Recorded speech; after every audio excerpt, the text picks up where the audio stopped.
Buen día nuevamente. Entonces el tema a tratar es un tema bastante complejo, apasionante para mí y realmente esto es de gran importancia por el área en la cual laboramos. Entonces se trata de la terapia nutricional enteral y antes de todo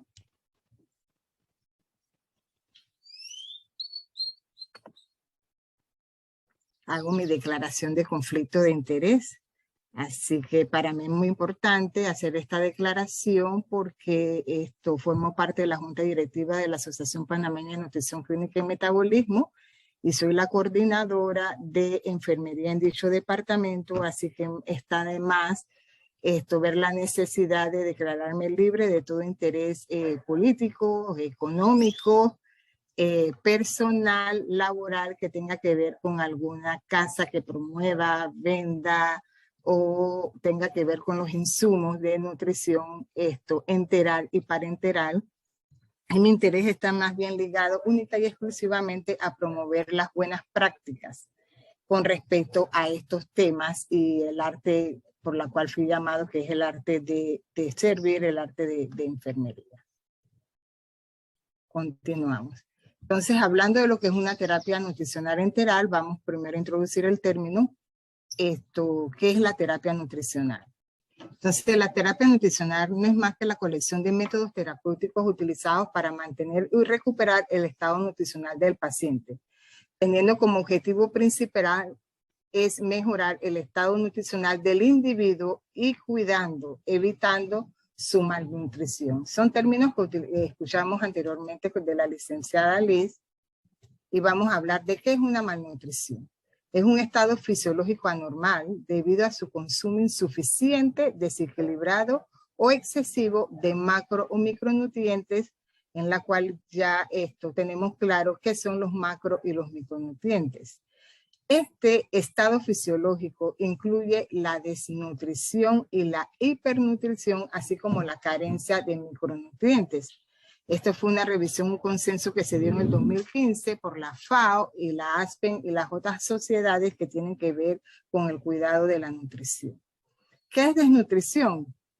Más bien, recordando parte de lo que nos explicó la licenciada, es un estado resultante de la falta de absorción e ingesta de nutrientes, produciendo una alteración en la composición corporal, con reducción de la masa magra, masa celular, conduciendo a que haya disminución, que eso lo vemos a frecuente en nuestros pacientes, de la función física, mental y afectando el resultado clínico de la enfermedad.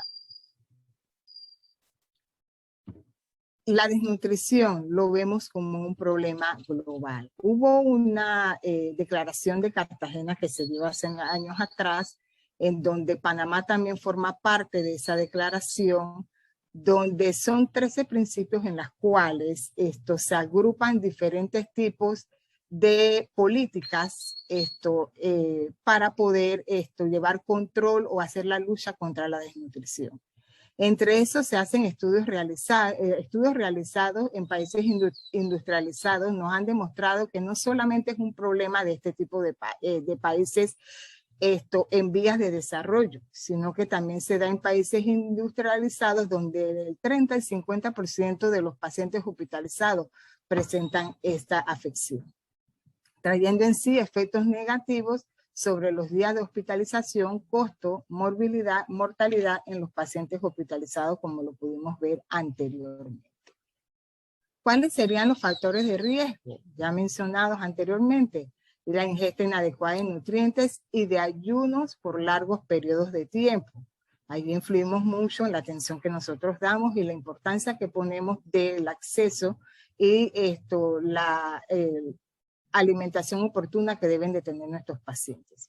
También tiene factores de riesgo la alteración en la absorción de nutrientes y disminución en su utilización, la administración de fármacos que pueden interferir en el proceso de nutrición y la condición propia del paciente, sin más que recordarle también la demora en la indicación de la terapia nutricional. ¿Cuáles pudieran ser las consecuencias? Problema respiratorio, trombosis venosa profunda, mayor mortalidad perioperatoria, pérdida de peso, masa muscular, cicatrización inadecuada de las heridas, aumento incidental de fístulas, eventraciones, evisceraciones y aumento en el costo y estancia hospitalaria. Y nos preguntamos qué tenemos que ver nosotros como enfermeros en esto. Entonces sí, nosotros tenemos una competencia. Entonces nos hacemos la pregunta, ¿cuál es la competencia que tiene el enfermero y la enfermera en la administración de la terapia nutricional? Y nuestra competencia está en la administración de las dietas oportunamente y correctamente, la administración de solución de nutriciones parenteral, enteral, el control y seguridad de la vía de administración, ofreciendo los principios de calidad, asepsia, el monitoreo y vigilancia del paciente, y ayudando en la selección de los equipos, bomba de infusión, conservación de la nutrición parenteral, enteral antes, durante su administración. Entonces ya de allí vemos la importancia que tenemos nosotros formando parte del equipo multidisciplinario en contribuir a evitar la desnutrición. ¿A quiénes se le indica la terapia nutricional? Pacientes desnutridos, pacientes que estén en riesgo de nutrición, en riesgo nutricional y pacientes que tengan un proceso de hipercatabolismo, como los que manejamos nosotros en nuestras unidades. ¿Cuáles serían los tipos de terapia nutricional? Existen varios tipos de terapia nutricional, entre esas están las enterales, parenterales y las mixtas, dando a entender que entre la nutrición enteral tenemos las orales por sondas y las que podemos ofrecer por ostomía. La nutrición parenteral, que no va con este tema, pero sí forma parte de los tipos de terapia nutricional, son la terapia de nutrición parenteral de administración central o periférica y la nutrición mixta, donde interfieren ambas. Entonces, ¿qué sería la nutrición enteral por sonda? ¿A quiénes estaría indicado esto? Estará indicado a pacientes desnutridos, valga la redundancia, lo mencionamos anteriormente, los que están en riesgo y cuando la vía oral está contraindicada o no alcanza a cubrir las necesidades nutricionales. Esos pacientes que sabemos que no cubren por su condición de salud a ingerir los requerimientos necesarios para su nutrición. El tracto gastrointestinal, cabe bien señalar que el tracto gastrointestinal se debe utilizar en la medida de lo posible. La administración de al menos algunos nutrientes en el tracto gastrointestinal ayuda a preservar las vellosidades intestinales y a disminuir complicaciones sépticas. Por eso es que es la elección, la primera elección en cuanto a los tipos de terapia que podemos ofrecer, terapia nutricional.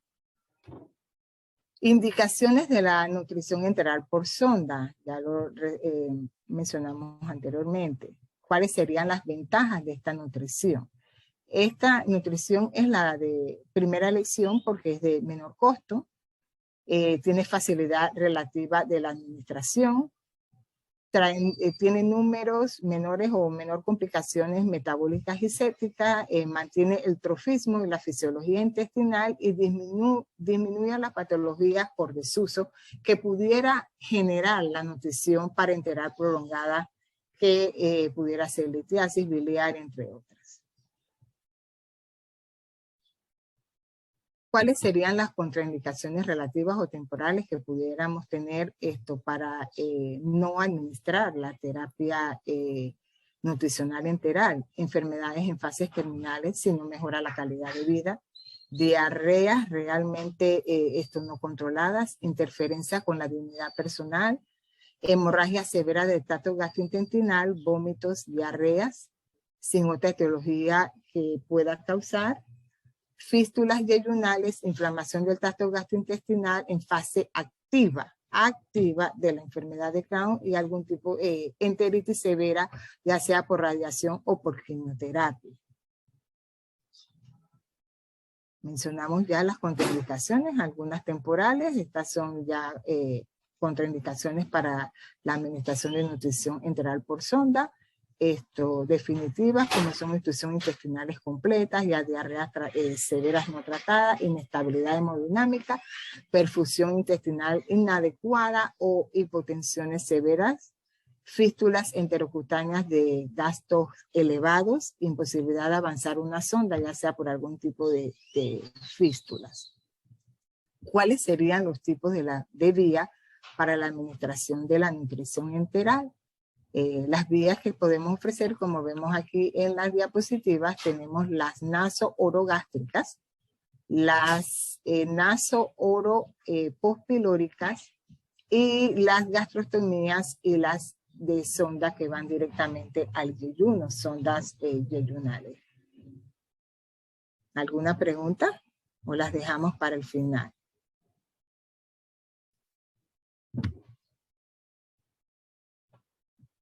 Para la selección de estas vías de administración de la nutrición enteral por sonda se tienen que tener en cuenta los siguientes aspectos.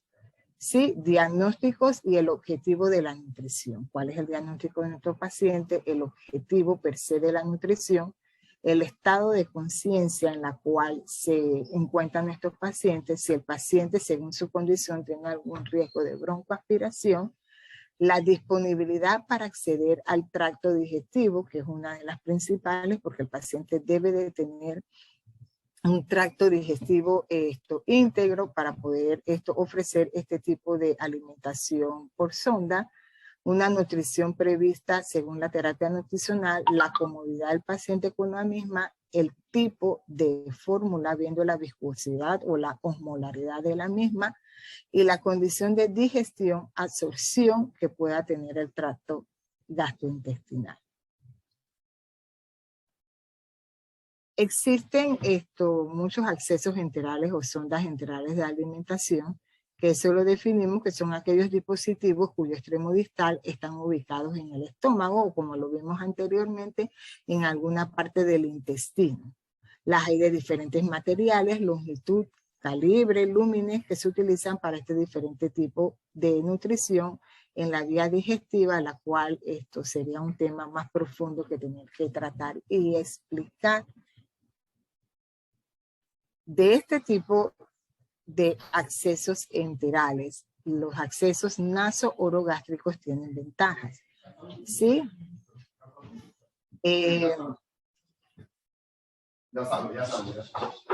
Sí, vemos el estómago como un reservorio natural, ¿sí? Es un reservorio natural donde se da todo un tipo de proceso necesario para la absorción de nuestros nutrientes. Es más fisiológico y permite la administración en bolos. ¿Qué desventaja tenemos con estos accesos naso-orogástricos? Es que tienen mayor riesgo de broncoaspiración, causan lesiones por decúbito, sea en la parte de las fosas nasales, e interfieren en la imagen corporal, que sabemos que muchas veces nuestros pacientes se sienten incómodos con esta situación. Las naso-oroenterales postpilóricas, que van directamente a la parte yeyunal, tiene ventajas. Previene reflujo gástrico, sabemos porque ya pasa lo que es la parte del píloro y no está en el estómago. Disminuye el riesgo de broncoaspiración, pero tiene desventajas porque se necesita un personal capacitado para su inserción. Es de difícil inserción si no tenemos la práctica. Puede ocurrir desplazamiento de las sondas a otras áreas. Se requiere de la colocación ya sea por vía fluoroscópica o endoscópica, y esto pasa a la primera, segunda porción del duodeno y se comporta muchas veces como si tuviera en áreas prepilóricas, donde pudiera darse riesgo de desplazamiento y aumento de riesgo de producción de secreciones biliares. Interfiere con la imagen corporal y aparte que para esto utilizamos sondas enterales de diámetros pequeños que puede favorecer a que haya obstrucción de la misma.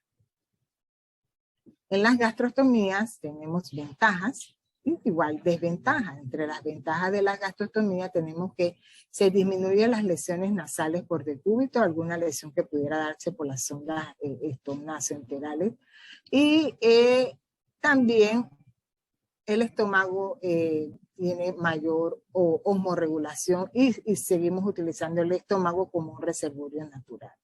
Las desventajas son la broncoaspiración y complicaciones relacionadas propiamente con el procedimiento invasivo por los diferentes tipos de procedimientos o métodos que se utilizan para la colocación de la misma. Igual que las yeyunostomías, las ventajas, tenemos disminución en el riesgo de la broncoaspiración y la estimulación pancreática y se puede utilizar en el postoperatorio inmediato. Sí, tiene desventajas que presenta el síndrome de dumping, el síndrome que es de un tránsito rápido del estómago a los intestinos, donde no hay mayor beneficio de los nutrientes. El intestino deja de ser un reservorio natural porque, el intestino no es un reservorio natural porque propiamente, como dice, está en yeyuno y no en estómago. La digestión se hace un poco deficiente.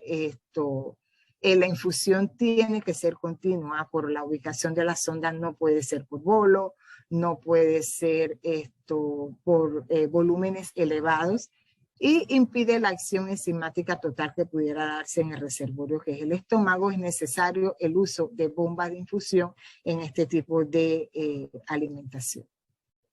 Hablamos de fórmulas, las especialistas ya nos tocaron los diferentes tipos de fórmulas, así que no vamos a tocar este tema acá, pero recalcamos que la definición de las fórmulas nutricionales enteral, que son alimentos industrializados para fines especiales aptos ya sea para uso por vía oral, tubos, sondas, orientados por parte médica o del nutricionista. ¿Cuáles serían la clasificación de las dietas enterales y cuál es la que nosotros vamos a ver acá? Las dietas enterales tienen en diversas formas de clasificarse, ya sea por el tipo, la osmolaridad, la densidad que nos ofrece, su complejidad de nutrientes y la composición, fuente y cantidad de nutrientes, que es en la cual nosotros en este punto vamos a ver. Nos vamos a ver lo que es la clasificación de las dietas enterales de acuerdo a su composición. Y de acuerdo a su composición podemos ver que hay dietas completas o las incompletas, que son las que tocamos en el día de hoy, que tienen que ver con los módulos y algunos suplementos. Y especialmente para enfermedades específicas. Las fórmulas completas ya nos las dieron a conocer y las fórmulas incompletas, como les mencioné, tienen que ver con los módulos, que son compuestos aislados, ya lo vimos anteriormente, de macronutrientes y micronutrientes que pueden ser utilizados para complementar o enriquecer una fórmula completa o para combinarlas entre sí. Son productos que contienen básicamente los nutrientes y tienen sus diferentes presentaciones, como las licenciadas nos dieron a conocer. Existen diferentes métodos para la administración de la nutrición enteral por sonda. ¿Sí? Según Taylor, revisado en el 2016, están los métodos continuos de administración continuas, cíclicas, intermitentes o en bol. Estas nutriciones enterales continuas requieren de una bomba de infusión. Su uso es en pacientes inestables. Ahí se reduce el riesgo de reflujo gastrointestinal. Los métodos de administración de la nutrición enteral por vía cíclica o por metodología cíclica, la administración tiene que ver con un periodo de tiempo definido, donde se facilita a veces la ingesta oral, donde el paciente recibe ingesta oral, donde el paciente puede deambular porque va a ser por periodos de tiempos definidos. El paciente tiene una actividad donde puede movilizarse, realizar ejercicios, y se utiliza sobre todo en pacientes estables, donde ya procuramos avanzar a la tolerancia de vía oral. La única manera que como el paciente va a estar en actividad, es un paciente que ya va a estar un poquito más independiente, corremos el riesgo elevado de que el paciente presente, mientras que llegue a avanzar, hacia lograr algún tipo de broncoaspiración. El método de administración intermitente es una administración de volúmenes mayores, ya sea de 4 a 8 veces por día. Se utiliza en pacientes estables con sonda intragástricas y no requiere de bomba de infusión, porque sabemos que si es intragástrica, está en el abdomen, él tiene capacidad para manejar un mayor volumen. Igual sería uno de los requerimientos si ofrecemos la metodología en administración en bolos, que en bolos podemos administrar de 200 a 300 ml entre 15 a 30 minutos según la tolerancia del paciente. ¿Cuáles serían las recomendaciones generales? ¿Cuáles serían las recomendaciones generales para lo que es la nutrición enteral por sonda? Que serían más o menos los cuidados que nosotros como enfermeros tenemos que ofrecer o estar garantes de que se cumplan. Verificar la localización y la fijación de la sonda antes de la administración y cada 4 horas según la condición de nuestro paciente y el riesgo de movilización que pudiera tener la misma. La cabecera de la cama debe estar elevada a mayor de 35 grados.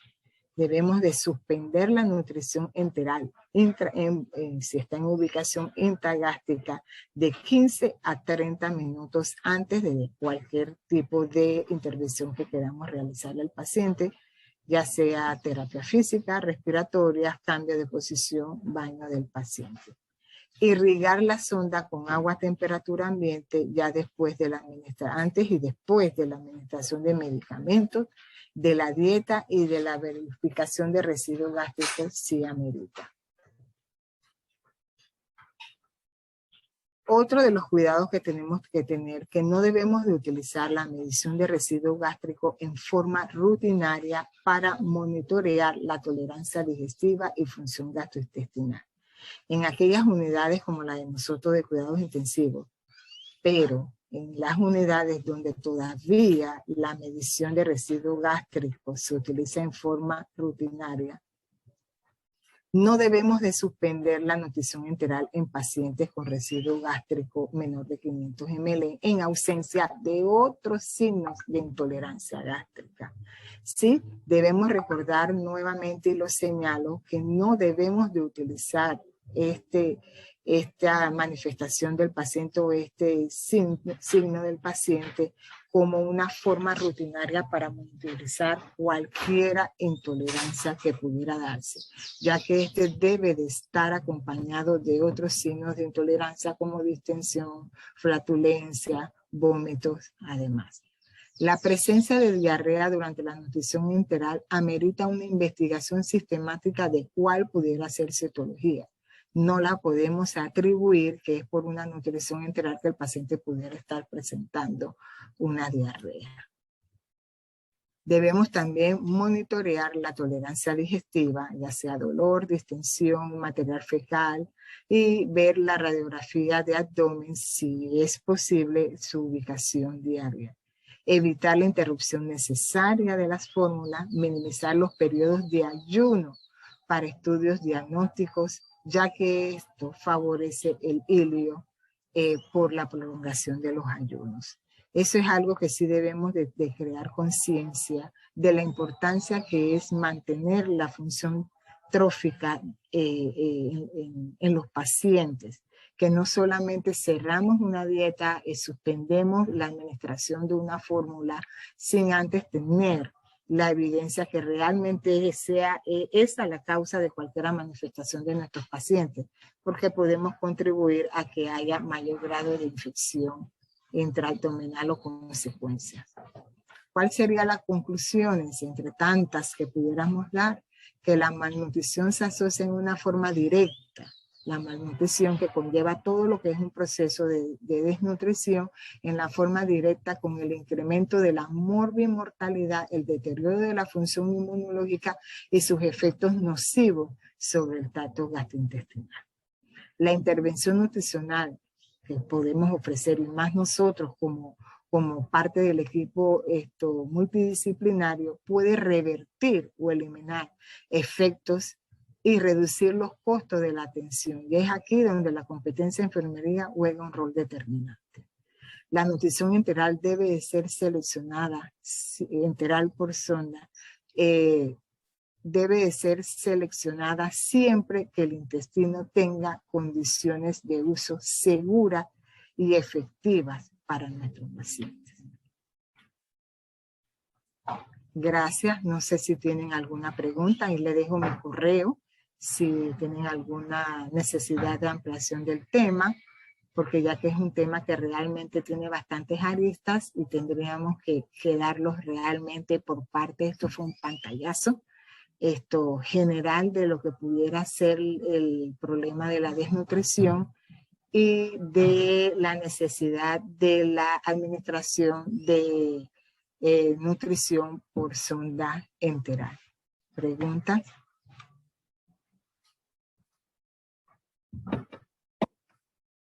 ¿Me escuchan?